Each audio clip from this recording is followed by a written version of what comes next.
Olá, pessoal. Meu nome é Gregory Moura, sou procurador federal, mestre em Ciências Penais e doutor em Direito Constitucional e autor de alguns livros. O tema de hoje é um tema muito importante. Nós vamos falar de racismo.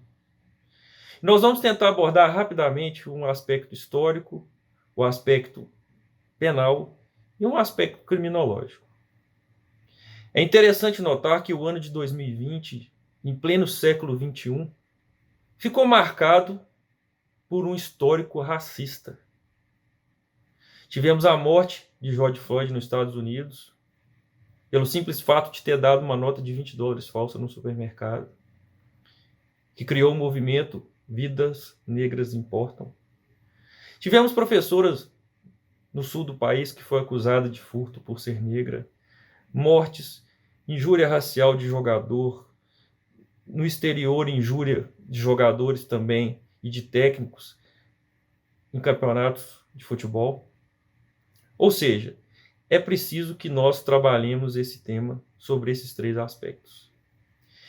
É importante lembrar que nós vivemos um racismo estrutural.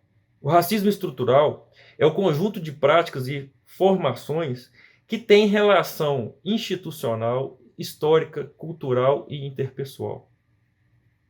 Esse racismo estrutural prejudica o acesso e as oportunidades da pessoa negra a empregos, a oportunidades e a inserção econômica e gera, portanto, exclusão social. É importante lembrar, e se formos analisar no aspecto histórico, desde a Lei Eusébio de Queiroz, em 1850, a Lei 581,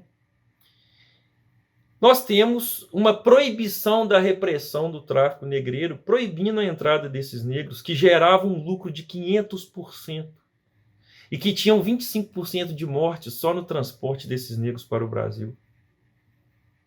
As pessoas negras africanas sofreram muito. Pra vocês terem uma ideia, de 1801 a 1805, tivemos 117 mil pessoas negras africanas escravizadas no país através da ideia de tráfico negreiro. Essa lei veio acabar com o tráfico, apesar de termos dados historiadores que falam que esse tráfico continua e aumentou. Mas em 1888 nós tivemos a Lei Áurea de 13 de maio, que aboliu a escravatura. Pelo menos sobre o aspecto formal, nós tivemos essa abolição, apesar de termos demorado anos para resgatar o negro e inseri-lo socialmente. Talvez até hoje nós não tenhamos conseguido reparar esse dano. Sobre o aspecto penal, é importante lembrar e distinguir a injúria racial do crime de racismo. A injúria racial está prevista no Código Penal, no seu artigo 141, parágrafo 3º. Já o crime de racismo está previsto na Lei 7716 de 1989. E qual é a diferença? A diferença é que na injúria eu tenho como objetivo atingir a honra subjetiva do indivíduo, da pessoa negra, nesse caso. Já o crime de racismo da Lei 7716, que é um crime inafiançável, que é um crime imprescritível na forma da Constituição, ele tem como objetivo atingir a coletividade, a raça, e você usa a pessoa como instrumento para atingir essa raça. Então, quando eu ofendo a pessoa, eu tenho uma pena de reclusão de 1 a 3 anos e multa prevista no artigo 141, parágrafo 3º do Código.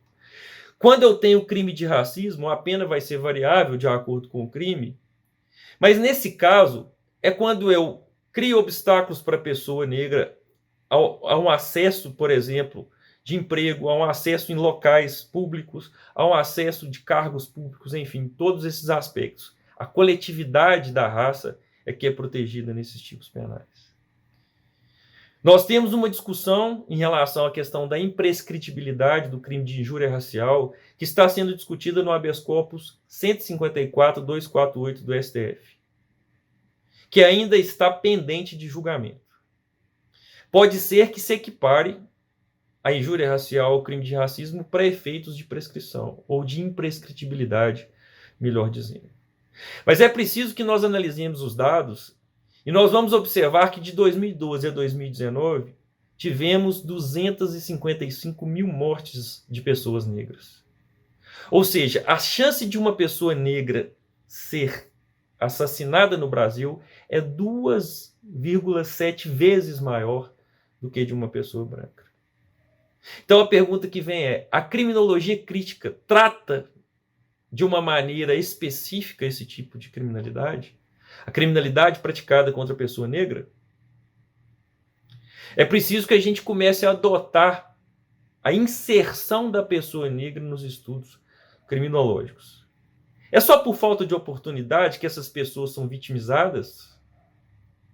Ou eu tenho um resgate da bioantropologia desde a época do Lombroso e que gera um resquício nesse direito penal do autor, criando um estereótipo e uma rotulação de um etiquetamento da pessoa negra como o verdadeiro cliente do sistema criminal, já que 65% ou mais das pessoas que estão encarceradas no Brasil são de origem negra ou parda.